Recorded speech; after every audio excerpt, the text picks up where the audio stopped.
Welcome to another edition of, as for now, still Ego on break. We're still working on coming up with a new name. You had any luck on a new name? No. No luck. I'm your host, Jay Andrews, and you are? I'm Logan Creed. Logan Creed, Mississippi Madman. We're going to look at Southern Independent Wrestling, a little bit of South, maybe a little North, but mostly Southern Wrestling. We're going to talk about Pro Wrestling Ego's upcoming show, January 7th. And talk a little bit about Final Deletion and some other news and results and rumors and maybe some road stories. Let's go ahead and get the plugs out. January 7th at the Hideaway, ladder match, Warriors Call 5. Got Dark Fury, the Pride Champion. He's taking on the Styles Champion, Joey Abel. It's the first ladder match we've had in a long time. Not first match in Ego, but first one in a while. Been a while, dude. A couple of years. Yeah, several years. So pretty excited about that. We've got the Arrow Club making their debut. That's Cal, Hawx, and Coyote. They're coming in from the New Mexico, Oklahoma area. Okay. They work Oklahoma, New Mexico, and Texas. So Mississippi. And Mississippi now. So looking forward to that. Of course, Days of Rage, they'll be defending the tag titles. No, actually, they won't be defending the tag titles as Riot had a booking or something. So I'm thinking that what it was is Zane is going to pick a member of E4L to just like a surprise tag. Yeah, something like that to face the Arrow Club. Come for the surprise. Right, come for the surprise. There you go. Of course, Boot Boys John Davis returns. Rome, man, if you hadn't seen Rome, Let's Fight on Twitter. Guy's really good. So, January 7th is going to be pretty good. Sounds adventurous. January 28th, don't mind the train, it's pretty loud. January 28th, we return to Hattiesburg at Brewski's. It's the first time back in Hattiesburg in a couple of years. Big event that night. We've got some Missouri guys coming in with Jake Parnell, Gary J, Davey Vega, a few others.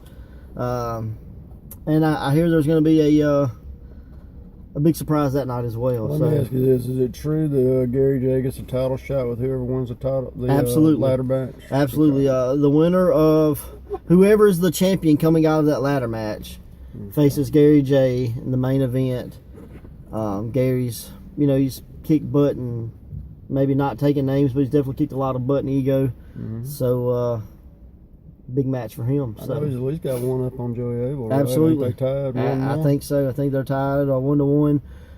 Never faced Dark Fury, so that could be a fresh, matchup. But pretty excited for both of those shows. So January, shaping up pretty good for Ego. Anything on the front you want to talk about for Ego? I hear there might be a surprise return, but I know nobody's wanting to say what the surprise return might be. There is going to be a surprise return, but I don't know if there's a date set, an exact date set. It could be January, could be February type thing. So you just have to kind of. I'll keep the surprise. Yeah, kind of keep following.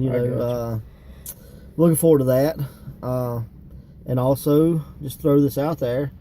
May the 13th, Path to Pride 4, I believe. 3 or 4. Can't remember. I have to go check my notes. But Michael Elgin makes his debut with Pro Wrestling Ego. So, not 100% sure. Oh, yes, we are 100% sure. It will be John Davis takes on Michael Elgin for the federated title. You got a place? In the central Mississippi area. We have a date. We're talking to 2 buildings. Oh, okay. So, hadn't locked one in either way. But we do have our standby building of Byram, so push come to shove, if either one of these, then we always got the old standby. That's so true. It's but definitely central Mississippi in the Jackson area. John Davis, federated, as long as he's still federated champion. That's what I was gonna say. I guess he could lose the belt between now and then, the title, but as long as he's still federated champion, John Davis, Michael Elgin, first time meeting, if I'm not mistaken. So big news. Very cool. What do you think about total non-stop deletion? I wish I could delete about 80% of it from my brain. Was it that bad? I didn't say it was that bad. It wasn't my cup of tea. Right. This is my kind of tea. Yeah, Taco Bell tea. But sweet tea, by the way, for the diabetes impaired. Yeah. But some of it was enjoyable. I ain't gonna sit there and lie. I did enjoy some of it. Right. and some of it I literally wanted to kick my TV in. But maybe I'm getting too old to watch wrestling. Well, you've heard that phrase, sometimes too much of a good thing's a bad thing. Mm-hmm. I think that's what it was. I really enjoy all the Broken Hardy stuff, the Broken Matt, Brother Nero, all that kind of thing. But I think it's one of those things where, had it only been the tag team Apocalypto, I think it would have been a better received. I think it was just so much that they was trying to feel that it kind of got, I don't want to say hokey, because it's hokey to begin with. I mean, that's kind of the point of it. But I don't know. It's just like, man, come on. It's too much. It's too much of a good thing. That's all I can sum it up as. So somebody put it as, you remember when Happy Days was on? I know I'm older than you, but I remember Happy Days, but I don't remember when it was on. But at one point, it was so popular. And they did this, and they did this, and they kept going to get the viewings. Right. Viewings were up. And then they did an episode where the Fonz was going to jump the shark. And ever since then, they say if you do something, you jump the shark. And that's what I read. A couple of wrestlers said that they jumped the shark. Because after that, the Happy Days viewings went to crap. But it was very cool to see Corey Hollis. He's a Ego alumni. He was in the first Great Southern 8. You said White Mike was on there? Yeah, White Mike, Ugly Ducklings, John Schuyler. Those are some names that I recognize. Disco Inferno showed up to say a line. Ugly Ducklings and White Mike just they had matches in North Mississippi with our friends at World Elite Combat Wrestling. True. And I think they're set to return. I don't know that date. Sorry, guys, but check out World Elite. They're doing big things. They're kind of just like Ego, where they're trying to not put out the norm. They're trying to bring guys in from out of state and that kind of thing. And so the Ugly Ducklings, I know, are set to return. I'm sure White Mike's probably set to return as well. He may be running there. He could be running. So screaming. That was kind of cool. But that was one of the better spots. I mean, I thought all in all the tag team stuff was really good. I know you didn't particularly like the Night of the Skywalkers Part 5 or whatever, but not everybody can get the dreaded wrist lock on Jeff Hardy, I guess. If they could have done something for, this is what they were in. They couldn't do nothing. Right. I thought it would have been funny if it would have been more of a almost like a game of chicken, and instead of being on somebody's shoulders, maybe if they'd had two guys down there operating them, kind of like Rock'em Sock'em robots or something. I thought that could have been funny. So Rock'em Sock'em wrestlers. Yeah.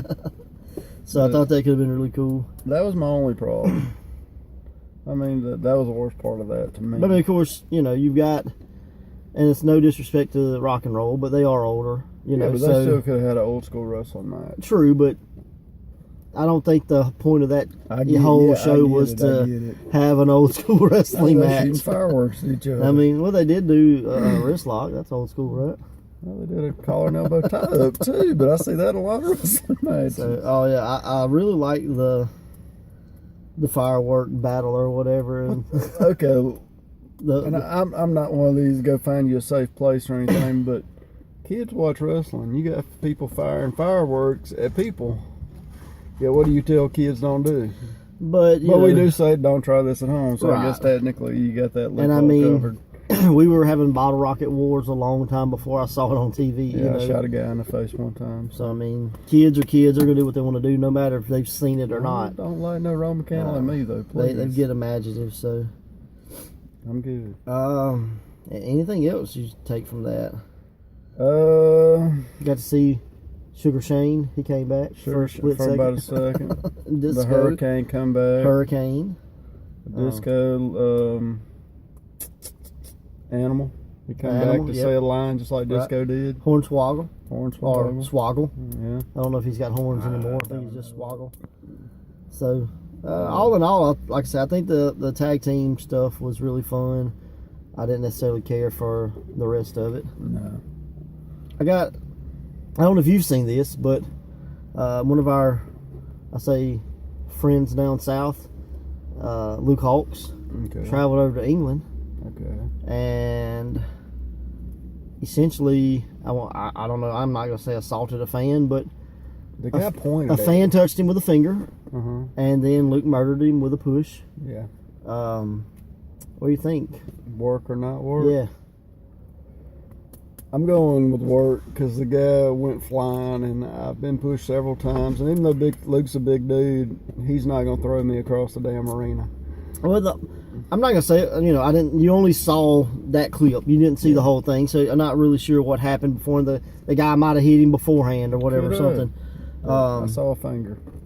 Yeah, that was my thought. Like if the finger touch of doom is, making you lose your cool that much, then it is what it is. But give it to Luke. He does know how to make the people on the internet talk. I know he does. So whether shoot or work, it's got a lot of people talking. So, way to go, Luke. There was one thing on Facebook, and it had like 500 something odd comments. Right. Like, Jesus. So, I was like, well, he did it again. Anything else happening in the indie scene? That's the only thing I know of right now. I know some stuff happened in Ring of Honor, but I really haven't looked into it because I have been working all week long. There was a pay-per-view this weekend. I know nothing about it because I have not watched it yet. All I know about it, and I don't even know if it's like happened on the pay-per-view or something like that, but I know people were fussing that New Day lost the tag titles to Sheamus and Cesaro, okay. And that Sasha lost the title to Charlotte for the uptake time. Other than that, I don't even know if I know any more results. And the only reason I see that is because I see people fussing about it. Supposedly they said that the rumor is they only took the titles off of them because they put the picture of them all the black champions together as Black Excellence, and like Kofi tweeted it out or something, which I thought was super cool. That they did that. I mean, I didn't see it as any negative way, any racist way or anything like that, but people that like to fuss are going to fuss no matter what. So I thought they got out of what they wanted because they wanted them to break the demolition record. They right. broke the damn record, and now it's over with. That was all they wanted to do. And I have a theory, and I don't know. I'm going to go ahead and put this out there that way. If it's wrong, then I'm a dumb mark. If I'm right, then, hey, I knew what I was talking about. But I'm going to say that I felt like maybe they took the titles off of New Day because maybe that they're going to maybe try to work with New Japan on maybe a conjoined show. And you may can see New Day versus the Bullet Club Elite, maybe like the main event or one of the big matches or something for that. I know they do, all the NXT takeovers, so I thought it would be really cool if there was like a NXT takeover Japan or New Japan or something like that. Well, they did a show in Japan. Well, I know, right. And so I just thought it'd be cool that if the New Day lost the titles just so they could, they wouldn't be working their champions or whatever. But what do I know? I don't know. But it's a cool theory. I was like, it makes sense because they've been having the Twitter war and all that, and then all the NXT events have been takeovers. Yeah. So I'm like, what if it was that was kind of what they were building to, was a New Japan takeover of NXT. I never get the name takeover. Do you? I think it's just like over? the town. Like we came in and took over the town. Okay. That's the way I take it as. But if it was a big thing that New Japan takes over NXT for what I mean, like kind of flip the switch. So I think it'd be cool. Yeah, that's cool. Well, that way the Japanese guys could beat New Day and it wouldn't be no big deal because they wouldn't lose the title. Right. That's what you're saying. And I mean that's they dropped the title off theory, Joe to Nakamura. Right. So you've already got this huge star that could be in Japan as your champion. So I don't know, but it would be super cool if it happened, and I predicted it. So it's possible. Taco Bell. Yeah, I know. Shout out. I don't know. Anything else? Like I say, I think they just got out of it what they wanted out of it. They wanted somebody to break the demolition record, like they wanted somebody to break the shortest match in WrestleMania history, and they've done that both of those. And I love the fact that like the internet exploded about how it's so shameful to take that from Demolition and all that. But 6 months before that, the big deal was how Demolition ripped off LOD, and they wasn't nothing but a joke. But like, it just goes back to that the internet's gonna fuss. The only thing I wish they'd have done, because I do know both that Demolition do still wrestle. Right. I wish they would have done New Day versus Demolition at least once. It might not have been a great match, but it would have been something to be like, we beat the guys to beat the guys. That makes sense? All right. Well, I'm gonna throw this on you. We play fantasy booking a lot, so it has been Old Timer that would be in Demolition's day, but with Crush being deceased and New Day being a 3-man group, could you see someone filling in as the newest third, member of Demolition? For an old guy? Yeah, like an older guy. Like that would have been around with them. I'll tell you what I'd do, and to me, it kind of goes with what you were saying, but they always said Demolition was a ripoff of LOD. What if you took Animal, because there is no LOD no more, and made him like the Legion of Demolition? Exactly. That would be really cool. That would have been cool. So, hey, there's a indie wrestling booking right there. Hey, somebody booked, well, they couldn't book New Day, but you can book Legion of Demolition. Yeah. Hey, somebody out there, So we just gave everybody a damn idea. Yeah, we want to see Legion of Demolition versus New Day. I don't care who they wrestle. I just would like to see on a house show. Can we get that on a house show, please? See, Chikara ought to do that with the 6-man tag. Oh, could you imagine King of Trios with the Legion of Demolition? Because they did it a few years ago, but it was a 1-man gang with as a king. Yeah. Well, he was 1-man gang, but he took somebody's hat. Yeah, somebody's dressed up like him, right? That's right. So that's pretty funny. Sorry. There you go. Legion of Demolition. One to watch. Anybody out there want to highlight? Gary J. We brought his name up earlier. Yeah. What's your Gary J? You gotta. This is why you should go check out Gary J. I'm trying to think of the guy's name. What's the guy in Chikara that has Dasher? baseball? There you go. Dasher Hatfield. When Dasher Hatfield put up a picture to look like somebody had beat him with a soccer ball in the chest just over and over and over and over and over, that was Gary J's hand. Rumor has it that was one chop. Ain't rumor. No damn way. I don't know. What, did he fall from the sky? They don't call him the Stiff Robo Ginger for nothing. Good God. No, I could have been 50 chops. I don't know, but if you see the picture I'm talking about, there's no raw hamburger meat. Come on, bro. Spread it across your chest. That's what it looked like. No. Yeah. Come on. What you're saying is you want to get chopped by Gary J. That's what you want to say. Eventually, Gary J. Let me brace this up, and I'll get back with you. Chop him right here, like to the face. That'd be great. Chop him in the back. He loves to do that to people. Yeah, I do. Chop him in the back, Gary J. You have my permission. The front and the back at the same time. Just sit over here. You want to take it in the front and the back? What? No. Oh, okay. I got you. Yeah. Check out Gary J. What is he part of now? You said the thing where they were buying guys' contracts and all that? NWL. Okay. I can't remember. I think maybe like National Wrestling League or something like that. But Gary J is a part of that. He's under some type of contract with them. Mm-hmm. So I don't know. I know they got part-time guys and full-time guys. I think Gary J is a part-time guy, as well as Davey Vega. Davey Vega be back. And what is our group in Chikara? Submission Squad. There you go. Check them out. Yeah. So if you can't find, just get Jared Gale. And if I'm not mistaken, one of the members of the Submission Squad just retired. Oh, okay. So there could be an opening. Maybe they could throw a Warhorse in there and take him on up to Chikara. Have you seen the Warhorse's Stickman drawings? They are awesome. Go look that up. I've asked for a Pro Wrestling Ego drawing, but I didn't get it. So I asked him to draw a Warhorse Jake, the other night. If we could get something, that'd be great. I listened to Life in Headlock with Calvin Rose, and he called Chikara. Yes, he did. Chikara ain't my thing, but so I thought that was pretty great. So shout out to Life in Headlock if you hadn't watched those videos. Very, very entertaining. Maybe not, probably more entertaining than these, but so go check that out. Got a road story, and we'll close it up with road stories. You start, I'll go second. Man, why always got to start? Because it's I did do road stories, and my memory's really bad. I got hit in the head a lot. You didn't. This isn't a road story for me, but it's just a funny story that I've heard. It's about Kamala. Okay. When Kamala was working in, I don't know if it was in Mississippi or when he was in like Memphis. Okay. One or the other, but I'm thinking it was Mississippi when he was wrestling at Sugar Bear Harris. Okay.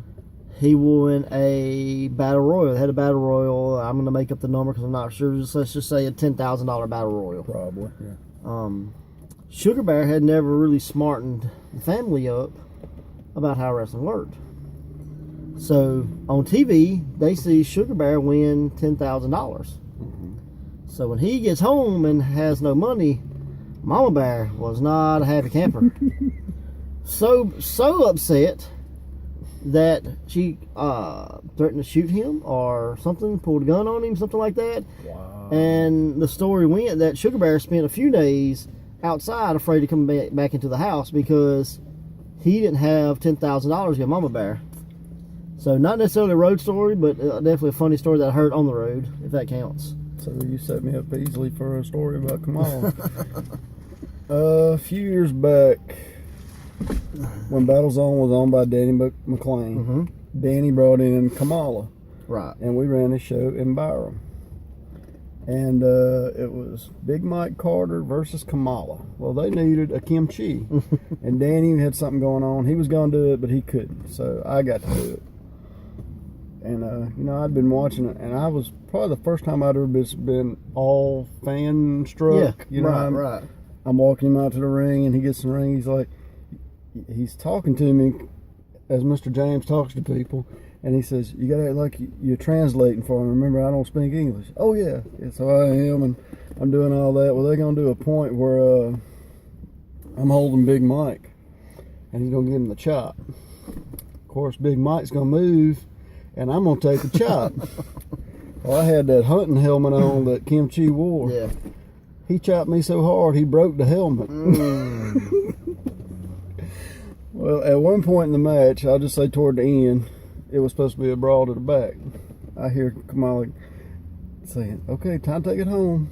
And Mike's like, we ain't been out here that long.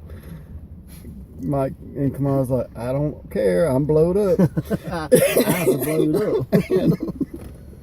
And so Mike's okay, let's brawl to the back. So they start brawling to the back. And he starts trying to work him through the crowd. Kamala's like, screw this, I'm blowed up, let's go to the back. Poor Kamala. Eventually Kamala makes to the back door. Well, I'm behind him, ooga booga booga, and get to the back, and all this. And Mike grabs me by the arm and by the face mask and turns my face mask. So I'm now seeing out of this eye with this eye hole. I can't see nothing else.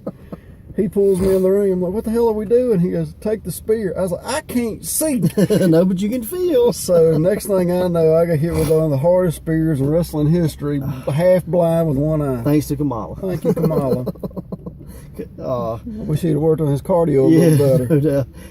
Let's end that, but let's give shout outs. Give shout outs to Kamala. He has I think a movie, a book.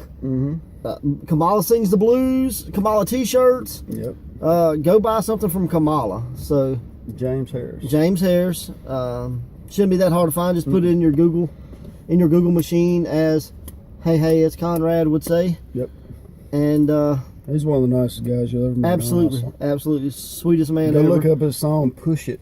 No, don't go look that song. That song is awesome. Go look it up. No, don't do that.